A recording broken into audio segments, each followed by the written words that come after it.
Whoa, what the hell? I have a face? When did that happen? Hey everybody, I got some stuff to say. To a camera. That's right, no editing BS, just face to face, screen. I like to watch a movie because a movie is fun to watch. Tupac said that. I grew up on a lot of early Pixar movies, so I happen to like the movie Cars. I think it's just a good movie with solid characters, funny jokes, and an overall gripping story. You know, nostalgia always makes a good movie into a great movie, so Cars is a masterpiece. A movie that I did not grow up on is Sing. And I don't like this movie. Bland story, bad character design, boring characters, whatever. And these two things have always existed in my mind. Everyone loves Cars, everyone hates Sing. But eventually, I was exposed to people who don't share my opinions. I know, terrifying. And it turns out there are a lot of people who don't like Cars. They say it's boring and unoriginal and the designs are only there to sell toys. And there are also a lot of people who like Sing. They say it's fun with great animation and they really appreciate the breakout moments that it does have. And it's weird, it feels like people like Sing for the same reasons that I like Cars, but people don't like Cars for the same reasons that I don't like Sing. Are these two movies the same? No. Cars and Sing? Are you kidding me? Cars is a great movie. It has good characters, a fun, heartwarming story, animation that holds up to this day, and honestly, it is iconic, dude. Like, what? No, it's not you! Sing sucks! It's so unoriginal, so not nuanced. It does nothing interesting with its characters or its story and these designs. They are literally only made to sell toys. What? No, it's not Cars! Do you see the problem here? I like to challenge myself and my thoughts. You never know what seemingly base opinion you have could just be straight up wrong. But there's no way these two are the same. But maybe they are. I swear, if I end this video with some bullshit, oh, they're both good movies. No! One of these two are better! And we're gonna find out now!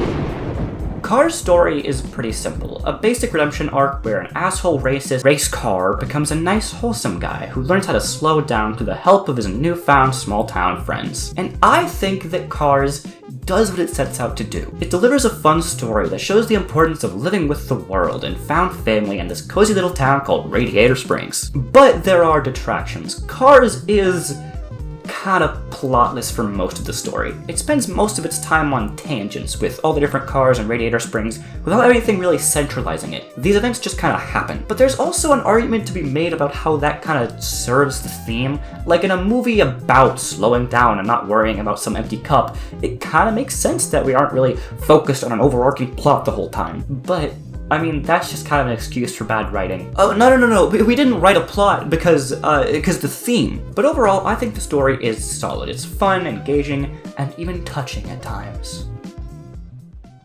Sing is a story about a lawless city where the strong enforce their will on all who oppose them. Any semblance of society is a farce. Law is poorly enforced, if at all, and the weak must bend to the strong, lest they be destroyed. Yeah, this movie's story is also pretty simple. It's about an ensemble cast of characters all learning to find themselves through their love and passion of singing. And also two stories about straight-up con men who lie and cheat their way to the top. One of them gets the good ending, and the other one gets the bad ending. That's the only difference. You know, the story is actually solid and founded, like it has a good base. But, like Cars, there is one component that does make it bad, and it has to do with the structure. This movie feels like Donkey Kong 64. Hear me out. In that game, you can play as one of the 5 different monkeys, each with their own abilities and uses. The problem is, when I'm just running around with, say, Diddy Kong, and I see this, I go, oh, I have to go back. And then I gotta run all the way back to a barrel, switch to Linky, run all the way back, and then do the thing. It makes the game feel a lot more disconnected, like you're actually just playing 5 small games in a trench coat. That's how this story can feel like. The only positive thing I've seen from this type of story is that if you don't like one, you can just move on to the next one. But like with the thing for Cars, it just feels like a retroactive excuse for bad writing. But really, this world is terrible for small animals. This snail gets his neck snapped for no reason by the farting bison. This guy has to literally pull himself up the stairs to walk up. What do you do in this world if you are a sentient ant? But at the end of the day, same thing as Cars, really. It does what it sets out to do. And I'll get to the more nitty-gritty stuff when I start talking about these characters. Okay. Characters. Focus. These characters I do not know what I'm doing with that bit. The characterization in Cars is surprisingly deep, at least for the few characters that it does give screen time to. Yep.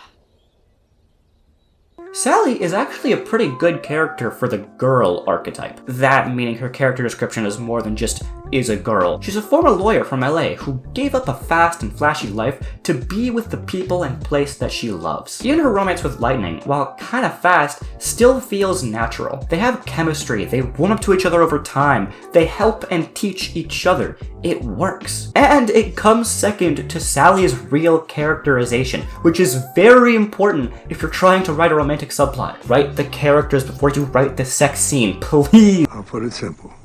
If you're going hard enough left, you'll find yourself turning left. Doc has a similar relationship to McQueen as Sally does. Not like that! In the way that they warm up to each other over time. Doc starts out extremely hostile towards McQueen, and this hostility clearly comes from his past where, after a brutal racing accident, he was unfairly cast out.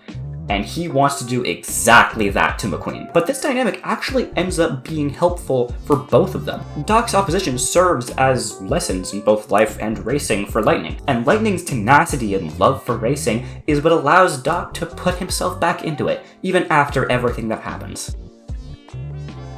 You know, I once knew this girl, Doreen. Good-looking girl. Looked just like a Dor... What? Mater is a very true and neutral character. He just kind of exists as the dumb guy to make a spin-off series for. But even he has interesting qualities. He is the ultimate live-in-the-moment character. Everything he does is done for and in the moment. He just wants to have fun tractor tipping, or trying to keep his sign up straight, or go backwards driving, or do this. And I think this can all be represented by the fact that he's a rusty car. And, you know, rusty cars kind of have this specific thing. I hate rusty cars. No more rusty old cars. What's wrong with rusty old cars? Well, I don't mean you, Mater. I mean other old cars. You know, not like you. I like you. It's actually crazy how different of a story this could have become if this movie just explored McQueen's racism more. I'm a very famous racist. You are a famous racist. Yes, I'm a real racist. What do you think? Look at me. Lightning is a simple character. He goes from r/am I the asshole to r/wholesome memes. But there is complexity in what surrounds McQueen and how they all interact with each other. Sally acts as a force pulling him into Radiator Springs, and Doc acts as a force pushing him away from Radiator Springs. And Mater is just Mater. I don't know, he's neutral. Throughout the movie, Doc and Sally actually end up as kind of opposing forces in a way, with Doc being all like, I want him out of our town. and Sally being all like, Come on, let's take a drive. when McQueen first gets to Radiator Springs, Sally and Doc argue whether or not to cast him out or sentence him to labor. Sally is the reason Lightning chooses to stay after he gets his ass filled with gas, and Doc is the reason why McQueen is forced to leave. All while Mater is just simply chilling, but also interacting with all of the town in his own unique way. And it all culminates in the big race, where all the lessons that Lightning learned over the course of being in Radiator Springs helps him win the... Radiator Springs never helped him win. In fact, if he never went there, he probably would have won. I guess Radiator Springs helped him realize that there's more to racing than winning. See? Simple, effective, good story, good movie. It's a good movie!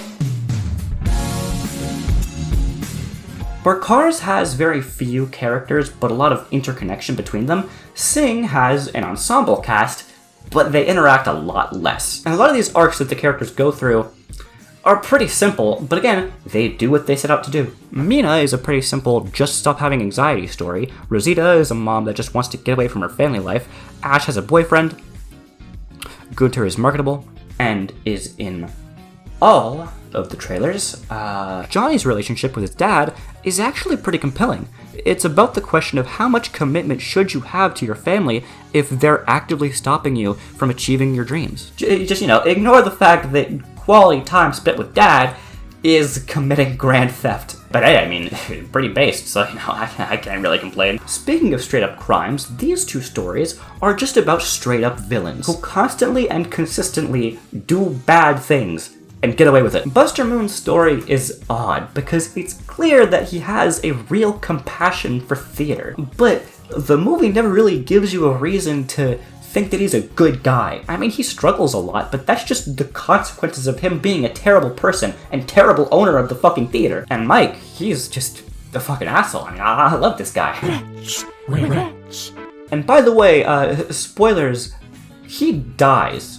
Like, he straight up, this is the last time we see him, driving away from an angry bear on his car, and we don't see him after this. I'm sure Mike wasn't a good guy, but Buster Moon's the same, and he gets the good ending. Buster's actually worse. I mean, sure, Mike cheats and steals and whatever. Buster killed a man. This guy died. There are no repercussions for the straight-up murder of this man on Buster Moon's site. And if you want to take something from Buster's story, I mean, follow your dreams. Do whatever it takes to achieve your dreams. I mean, hey, he clearly is rebelling against a cruel and unjust society where the large predator animals will fucking kill you. And you know, I keep saying, oh, this is compelling, or that's interesting, or that's not nuanced, or that's bad, but that is all subjective. The entire reason I made this video was because I overheard a conversation at the college that I go to about people who really love Sing and how Sing helped them grow. And also because I got into an argument online about how Cars is actually really good and cool. You can like or dislike either of these movies for many valid reasons. But also, fuck you. I meant what I said at the beginning of this video. I'm not gonna end with some centrist ass take of, oh, they're both the same. No! It's time to talk about something big, something objective. The largest single reason anyone would dislike both of these movies: the designs are superficial. You could replace every character in either of these movies with people, and it would not change the story. I mean, sure, there are ways that the movies use their unique designs in ways that can't be used with people, but it's all in superficial, fun token ways. The only reason these designs are the way they are is because of marketability. And people are gonna say, oh, well, Sing does it better, or oh, well, Cars does it better. They're both bad. Cars does do more unique things with its designs, but it was the first movie to ever do this. Cars is the movie that made executives realize we can make marketable designs without having to take the risk and do all the work of making that into the story. And while Sing does do less with its designs, I mean, the medium-sized animals are just people with costumes on. At least the world makes some sense. How did you build this? You have wheels for hands. But that's a child. How does a child car grow up? How do cars have sex? How do cars give birth? I should not have asked these questions. I thought there weren't answers. There are answers. This point that the designs are superficial is honestly the best argument against either of these movies. It can make a movie feel soulless if you believe it only exists to sell toys. And I will be a centrist here. They're both equally bad in this territory. The only difference that I see is that if Sing was made into a live-action movie, it would be the same movie. But if Cars was made into a live-action movie, and it pains me to say this, it would totally be a hand-fisted, on-the-nose Christian movie.